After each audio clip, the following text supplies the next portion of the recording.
That was Reza Aslan, author. His book, God, A Human History. Fascinating guy, very bright, tremendous amount of research.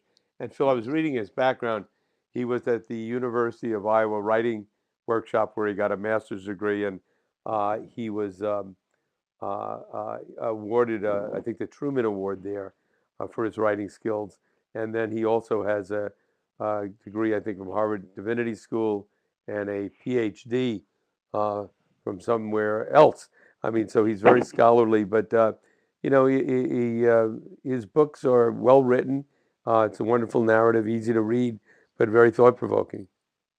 Yeah, well, that explains that that he was in the Iowa Writers Program, which is probably one of the best in the country, if not the best, and is a scholar of religion. Explains why he writes readable books, and why he teaches creative writing. That came as a surprise to me because I know of him only as a scholar of religion. But yes, a very interesting life, and it's very interesting that he combines his scholarly work with his own sort of spiritual memoir kind of writing as Right. well. I wanted to ask you what you thought. I mean, his spiritual journey is an interesting one. He went from his parents were Muslim, and then they became Christians, evangelical Christians. Then he became No, they didn't. He he did. did. Okay, and then he went back to Islam. Then became a Sufi, I believe. And it seems to me that he's gone from what we mostly grow up in religion in the West to mysticism, where it becomes more about that non-conceptual prayer, that what Thomas Merton, what mystics talk about, what Buddhists, what Hindu mystics talk about, that more abstract understanding of the uh, ultimate reality. Was And that, not only, yeah, but it's not just an understanding. I think the impulse is that to go from understanding to experience, and that seems to have marked his evolution as right, well. right.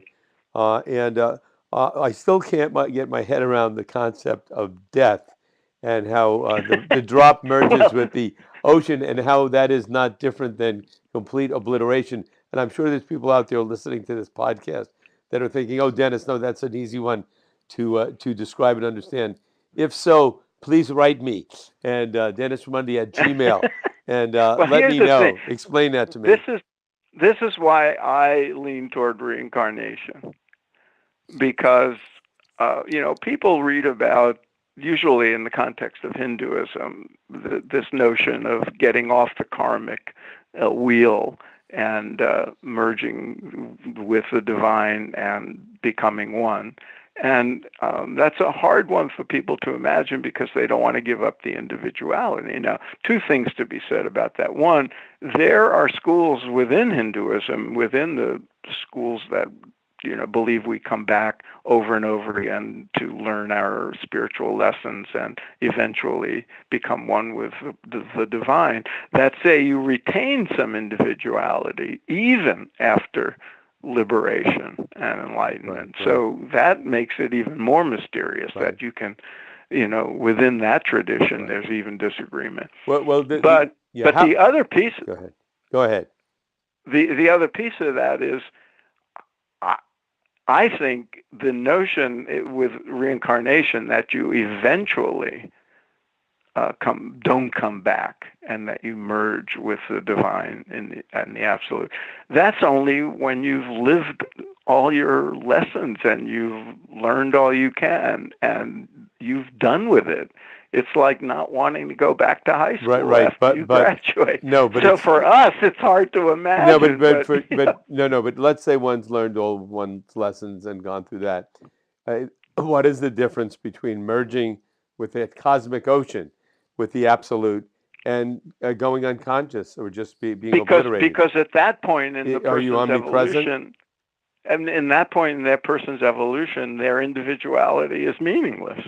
No, They know themselves. but they Hmm? still people still enjoy experience as opposed to non-experience. Yeah, Why do but people prefer to they're be done a? with it. Why does a tired? I just See, I don't understand that, because why does a tired person choose sleep? It's not because they want to give up experience. It's because they've done everything they can for the day. Let's rest, but only knowing and thinking they're going to awake the next day. So it's yeah. We I can. think it's This hard is. for us to imagine in this state of consciousness. I think. But I in think. an Yeah. We in could in a discuss this more forever. enlightened state of consciousness, when you're done with it all, I think there's no change, there's no transition. It's just Send me an more of email what there is. when you get there and tell me, please. And Yeah, well, I may not. anyway, but fascinating, and this is what I like Yeah, about it. Obviously, it's provoked a lot of thinking between us, and he is controversial. I mean, he wrote a book about Jesus Christ, which I read, called Zealot. It was a New York Times bestseller. Very respectful. It's not anything, but he looked at Christ from a historical perspective as a person in history, but not letting you decide whether there was divinity there, or what level to take him. And now, as one of the reviews said, he's gone from a big subject, Jesus Christ, to an even bigger subject, God the right. Father. The ultimate, or whatever we. Well, actually, he's a pantheist, so he wouldn't think of God the Father, but the ultimate reality. So he's taking on big issues, which I think is great, because the more localized issues of today, like politics, are more depressing than ever. So why not take on the big issues and big ideas? Yeah, it'll be interesting to see the reaction of his book in the press and on the talk shows and that sort of thing. I know he's been controversial in the past and has pushed certain buttons, and I applaud him for it, because he was, for example, one of the first people to speak out about Islamophobia after 9/11, and he's gone at it with a lot of people, Right. given his platform, and whether you agree with him or not, he's raising issues that need to be discussed. Right. Here's an interesting question for you, Phil. You're writing a biography of Paramahansa Yogananda. What do you think Yogananda might have thought of his book? Not the whole thing, but an aspect or aspects of it. This Well, I think pantheism. it's interesting, because here was Yogananda's, like all the other gurus we're familiar with, who came from that tradition of Vedanta, where you can perceive of the uh, divine as formless and beyond Hmm. attributes, or as in form, in any number of forms, if that aids your conceptual apparatus and your spiritual needs. And Yogananda was one of them. He would refer to God as he, and sometimes as she. Hmm. And he would, do prayers as sounding almost like a Christian preacher. But he also understood this notion of the formless absolute that Right. that is the ultimate self. So even he, depending on the circumstance, would speak in either way, probably depending on the subject matter at hand or the people he was speaking to.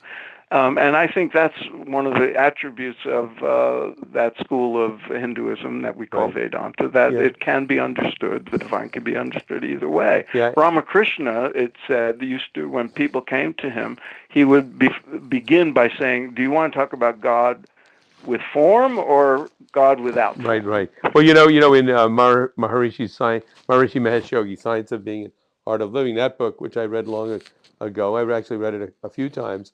There's a section where he talks about personal and impersonal God. So personal God Right, right. being that form, and there was a need for that. I believe he said that if one wants to have devotion, if one wants to have bhakti, That's right. focus, one needs a form to focus upon, and there was a Yeah. celestial realm where God or gods existed, but there was also beneath or below or encompassing all of that.